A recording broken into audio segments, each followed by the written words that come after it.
हिमाचल प्रदेश रे लगातार प्रबल वर्षा हेउछि। बन्या एवं भूस्खलन रे एपर्यंत 37 रु अधिक लोकंकर मृत्यु होइछि एवं 40 जन एबे भी निखोज अछंती। राज्य विपर्यय परिचालन कर्तृपक्षक अनुसायी लगातार वर्षा हेबा द्वारा व्यापक क्षयक्षति होइछि एवं 400 कोटी टंकार अधिक मूल्यर संपत्ति क्षतिग्रस्त होइछि।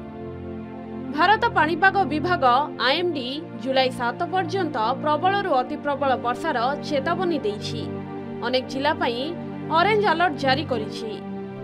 आईएमडी 5 जुलाई रे शिमला, सोलान एवं सिरमौर पई एवं 6 जुलाई रे उना, बिलासपुर, हमीरपुर, कांगड़ा, चंबा एवं मंडी पई ऑरेंज अलर्ट जारी करिछि, जहा प्रबल वर्षा एवं संभाव्य बन्यार विपद को सूचित करुछि। राज्यर अन्यान्य जिला पई येलो अलर्ट जारी रहिब। विभाग विच्छिन्न स्थान गुड़िकरे प्रबल अति प्रबल वर्षा हेबा नै चेतावनी दिया जाइछि। कहि रखुछु जे प्रबल वर्षा जोगु मंडी जिले में अधिक विपर्यय देखा जाइछि। एठारे बन्या एवं भूस्खलन जोगु व्यापक क्षयक्षति होइछि। एपर्यंत एठारे 11 जनकर मृत्यु होइथिबा बेले 34 जन निखोज अछंती। रास्ता अवरोध होइछि।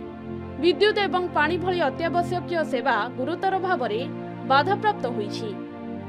एनडीआरएफ, एसडीआरएफ, स्थानीय प्रशासन एवं पुलिस रिलीफ दल सक्रिय भाव में संधान एवं उद्धार कार्य में नियोजित अछंती। यह व्यतीत बन्या एवं विपर्यय जोगु विच्छिन्न होइथिबा गाँ गुड़िकु विमान मार्ग माध्यम सहायता जोगाई दिया जाउछि। वर्षा, बन्या एवं भूस्खलन जोगु समग्र राज्य में प्राय 250 रास्ता बंद रही।